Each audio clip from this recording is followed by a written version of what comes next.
नमस्कार विद्यार्थी मित्र हो, मी संकेत स्टडी विथ संकेत या यूट्यूब चॅनलवर तुमचे स्वागत करतो. 14 मार्च 2026.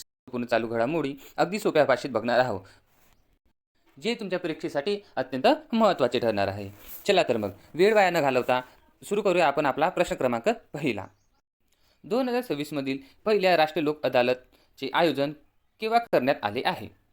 बघा मित्रांनो, प्रश्न अगदी महत्त्वाचा आहे. तुम्हाला कोणत्या ना कोणत्या एक्झाममध्ये बघायला मिळणारच. तर बघा, ऑप्शन ए 12 मार्च 2026, ऑप्शन बी 13 मार्च 2026, तर ऑप्शन सी आहे 14 मार्च 2026 आणि ऑप्शन डी आहे 15 मार्च 2026. आणि याच्यामध्ये आपलं उत्तर आहे ऑप्शन सी. तर पहा, लोक अदालत म्हणजे काय? सोप्या भाषेत सांगायचं म्हटलं तर लोकांचे न्यायालय हे पारंपरिक न्यायालयाबाहेर वादांचे निराकरण करण्याचे एक प्रभावी माध्यम आहे. जेव्हा दोन्ही पक्ष आपसातील संमती वाद मिटवण्यास तयार असतात तेव्हा लोक अदालतीचा वापर केला जातो. तर बघा, याचे आयोजन कधी आहे? शनिवारी 14 मार्च 2026ला. आणि हे आयोजन संपूर्ण देशभर करण्यात आले आहे. यात सर्वोच्च न्यायालय, उच्च न्यायालय, जिल्हा न्यायालय आणि तालुका न्यायालय या सर्वांचा समावेश आहे. बघा, लोक अदालतचे फायदे काय आहे? तर वेळेतील बचत होते. कशी? तर न्यायालयात वर्षानुवर्षे चालणारी खटले एका दिवसात समोपचाराने मिटवता येतील. आणि समजा जर प्रलंबित प्रकरणाचा निकाल लोक अदालतीत लागला तर भरलेले कोर्ट फी जी आहे ते नियमानुसार काय होते? परत दिल्या जाते. आणि याचा निर्णय हा अंतिम निर्णय असतो. तर बघा, लोक अदालतीचा निकाल हा कायदेशीररित्या बंधनकारक असतो आणि त्याच्या विरुद्ध पुन्हा अपील करता येत नाही. बघा, पहिली लोक अदालत बघितली तर ते स्वातंत्र्यानंतरची पहिली लोक अदालत 14 मार्च 1982 रोजी जुनागड येथे आयोजित करण्यात आली होती. आणि हे जुनागड कुठं आहे? गुजरातमध्ये आहे. त्याच्यानंतर वैधानिक दर्जा. बघा मित्रांनो, एक्झाममध्ये नक्की विचारले जाते की वैधानिक दर्जा कधी मिळाला? तर बघा, लोक अदालताला कायदेशीर सेवा प्राधिकरण अधिनियम 1987 या अंतर्गत वैधानिक दर्जा मिळालेला आहे. आणि संवैधानिक आधार बघितलं तर भारतीय राज्यघटनेतील कलम 39A नुसार गरिबांना मोफत कायदेशीर मदत आणि समान न्याय देण्याचे उद्दिष्ट यात आहे. आता आपण प्रश्न क्रमांक दुसरा बघूया. पंतप्रधान नरेंद्र मोदी 14 मार्च 2026 रोजी कोणत्या राज्यात 23,550 कोटी रुपयाच्या विकास प्रकल्पाचे लोकार्पण आणि भूमिपूजन करणार आहेत? तर आपले ऑप्शन आहे ए महाराष्ट्र, आसाम, गुजरात आणि तमिळनाडू. तर बघा, ऑप्शन बी आसाम आपले उत्तर अगदी बरोबर आहे. आणि या प्रकल्पाचे नाव बघितले तर शिलाँग सिलिचर कॉरिडॉर हे आहे. बघा, हे ईशान्य भारतातील पहिले ग्रीनफील्ड 4 लेन हायस्पीड कॉरिडॉर आहे. आणि इथे 166 किमी लांबीच्या या प्रकल्पासाठी सुमारे 22,860 कोटी रुपये खर्चाची अपेक्षा आहे. आणि यामुळे गुवाहाटी ते सिलीच्या प्रवासाचा वेळ 8.5 तासावरून 5 तासावर होणार आहे. आपलं उत्तर आहे आसाम. तर आपण आसामबद्दल थोडीफार माहिती बघूया. बघा, आसामची राजधानी बघितली तर ती काय आहे? दिसपूर. तर इथले मुख्यमंत्री आहे हिमंत बिस्वा शर्मा आणि राज्यपाल आहे लक्ष्मण प्रसाद आचार्य. तर प्रमुख राष्ट्रीय उद्याने बघितली तर याच्यामध्ये काझीरंगा, मानस, ओरांग, नामेरी, दिब्रू शेकवा, रायमोना आणि देहिंग पतकाई हे इथले प्रमुख राष्ट्रीय उद्याने आहेत. त्याच्यानंतर प्रसिद्ध नृत्य बघितले तर याच्यामध्ये बिहू, सत्तारिया हे इथले शास्त्रीय नृत्य आहेत. आणि इथली प्रमुख नदी बघितली तर ते आहे ब्रह्मपुत्र. आणि या नदीला आसामचे दुखा अश्रू किंवा जमीन वाहिनी मानले जातात. बघा, जागतिक वारसा स्थळमध्ये बघितलं तर काझीरंगा राष्ट्रीय उद्यान हे एक शिंगा गेंड्यासाठी प्रसिद्ध आहे. चला तर वळूया आपण आता आपल्या समोरच्या प्रश्नाकडे. प्रश्न क्रमांक तिसरा आहे. दरवर्षी 14 मार्च हा दिवस जगभरात कोणता गणितीय दिवस म्हणून साजरा केला जातो? आपलं ऑप्शन ए आहे पाय दिवस, ऑप्शन बी बीजगणितीय दिवस, ऑप्शन सी भूमिती दिवस, तर ऑप्शन डी शून्य दिवस. आपलं उत्तर आहे ऑप्शन ए पाय दिवस. तर बघा, दरवर्षी 14 मार्च हा दिवस जगभरात आंतरराष्ट्रीय गणित दिवस म्हणून सुद्धा साजरा केला जातो. आणि गणितीय स्थिरांक पाय याची अंदाजी किंमत बघितली तर ते आहे 3.14. आणि अमेरिकेचा जो कॅलेंडर असते त्याच्यामध्ये आधी मंथ लिहिल्या जाते, त्याच्यानंतर तारीख लिहिल्या जाते, म्हणून हा दिवस 14 मार्चला साजरा केला जातो. त्याच्यानंतर बघा, 1 मार्चला शून्य भेदभाव दिवस साजरा केला जातो, तर 3 मार्चला जागतिक वन्यजीव दिवस साजरा केला जातो. मित्रांनो, हा जागतिक वन्य दिवस महत्त्वाचा आहे, आठवणीत नक्की ठेवा. त्याच्यानंतर 4 मार्च हा राष्ट्रीय सुरक्षा दिवस साजरा केला जातो, तर 8 मार्च हा आंतरराष्ट्रीय महिला दिवस साजरा केला जातो. बघा, याच्यातून तुम्हाला 3 मार्च आणि 8 मार्च हा अत्यंत महत्त्वाचा दिवस आहे, म्हणून हा नक्की आठवणीत ठेवा. आणि 10 मार्चला CISF म्हणून हा दिवस साजरा केला जातो, तर 14 मार्चला आंतरराष्ट्रीय गणितीय दिवस आणि पाय दिवस म्हणून साजरा केला जातो. त्याच्यानंतर प्रश्न क्रमांक 14 बघूया.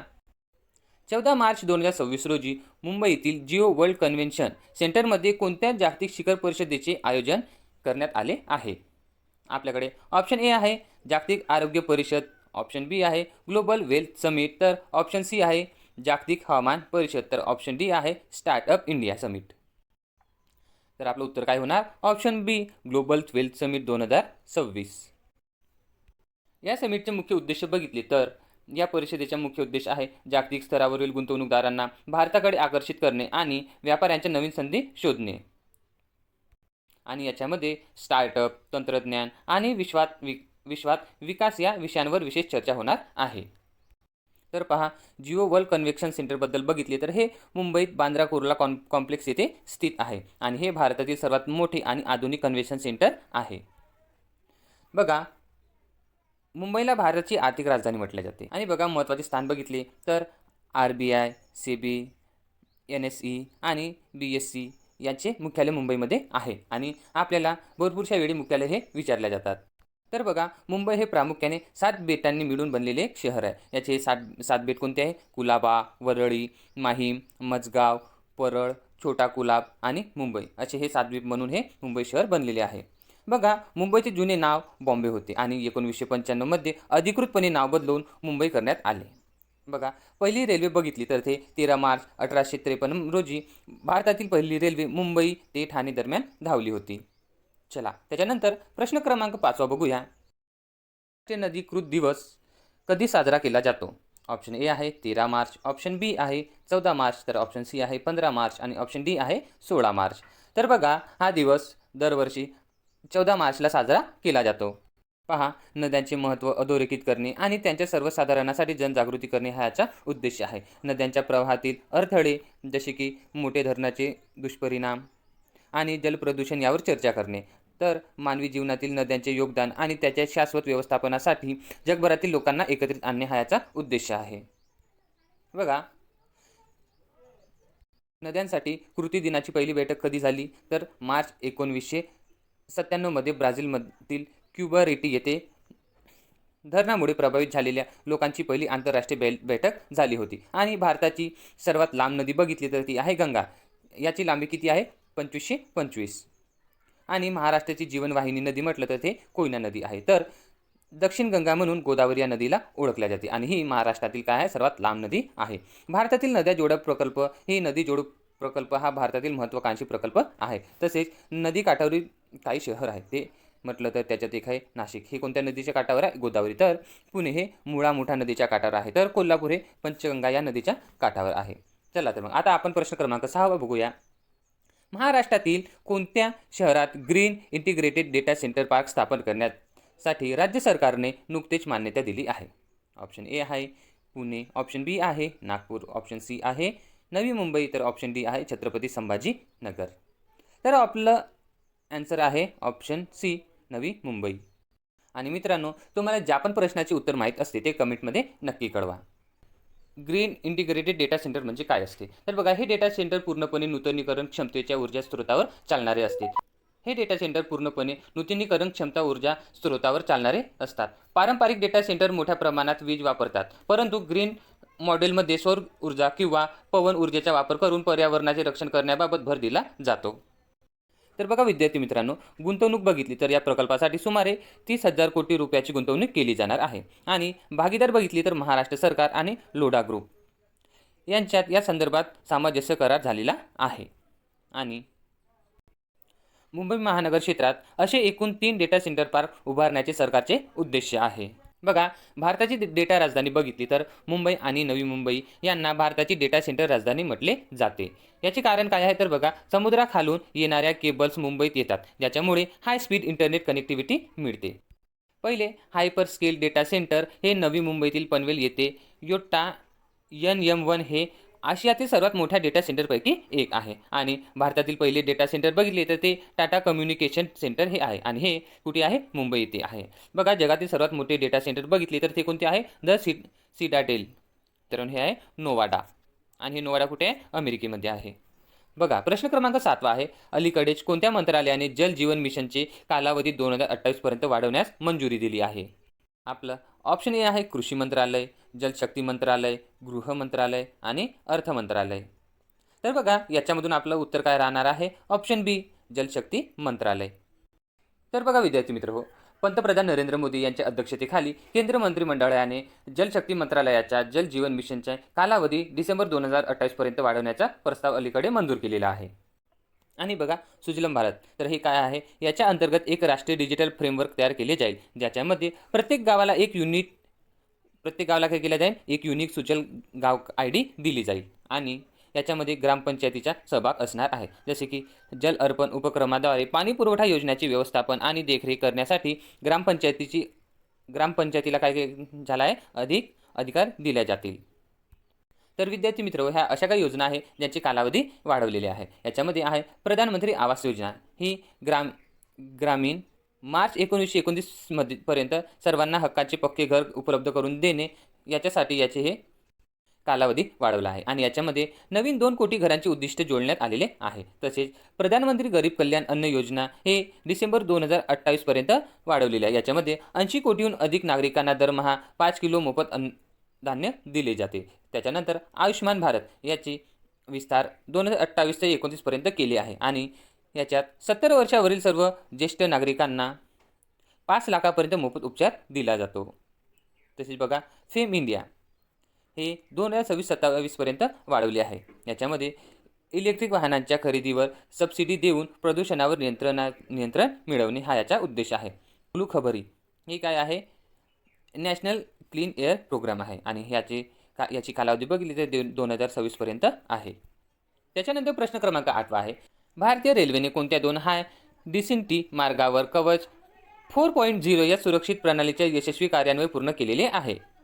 तर बघा, ऑप्शन ए आहे मुंबई चेन्नई आणि दिल्ली चेन्नई. तर ऑप्शन बी आहे दिल्ली मुंबई आणि दिल्ली हावडा. तर ऑप्शन सी आहे पुणे बेंगळूर आणि मुंबई आणि ऑप्शन डी आहे दिल्ली अमृतसर आणि हावडा चेन्नई. तर बघा, याच्यामधून आपले ऑप्शन बी हे उत्तर अगदी बरोबर राहणार आहे, दिल्ली मुंबई आणि दिल्ली हावडा.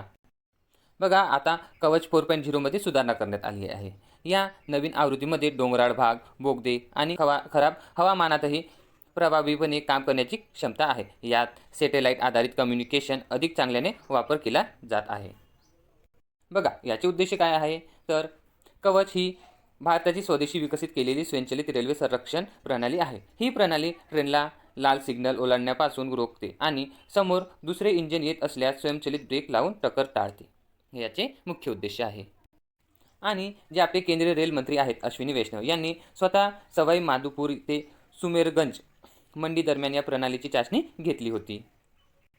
चला तर मग आपण भारतीय रेल्वेबद्दल थोडीफार माहिती बघूया.